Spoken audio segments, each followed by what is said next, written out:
but not everybody who needs to say it has said it. So that when you're last, that's your position. So I was asked to talk about the impact on children and children's services. My name is Penelope Jackson. I'm the director of Children's Action Alliance here in Southern Arizona.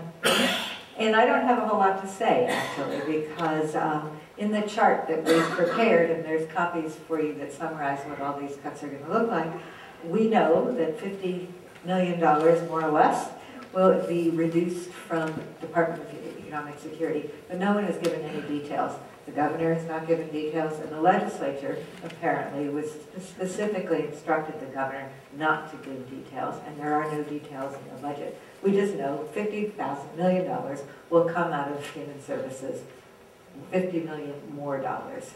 The reason there are no specifics, I believe, is that every time you name a service to be cut, you create an interest group and an advocacy population. And they don't want an interest group and an advocacy population around foster care, around adoption services, around substance abuse services, around child care, around TANF. They just rather people say, oh, well, maybe it won't be us, let's just sit tight.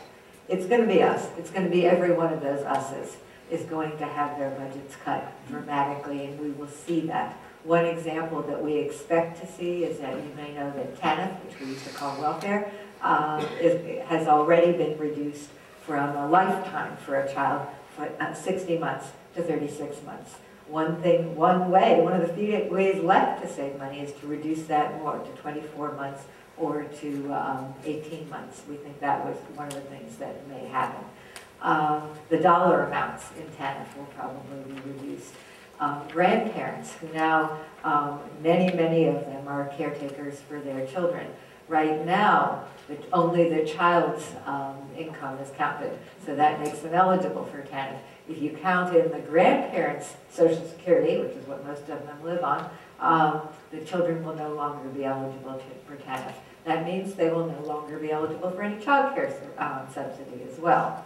So there's a cascade effect. But these are guesses.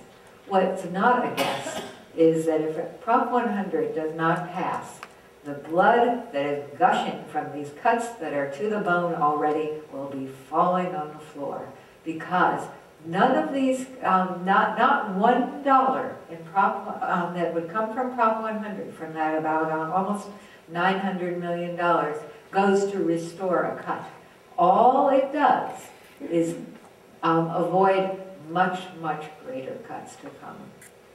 So it's a Band-Aid. There's no doubt it's a Band-Aid. And honestly, normally I hate sales taxes. I think they fall most heavily on the poor. But today, we think that if we do not put this Band-Aid on, we will see damage to our state that it will be years and years that we until we recover from it. So I too can rabble rouse. That's my job in life, and it brings me back to my youth. So get out there, vote. May bring your friends to vote. It's early voting starting today. Make sure everyone you know sends in their ballot. Don't be shy about saying that if this budget, if this prop doesn't pass, the budget that we will see will make our state unrecognizable. So please do everything you can to bring Prop 100 to reality. It's not a long time till May 18th.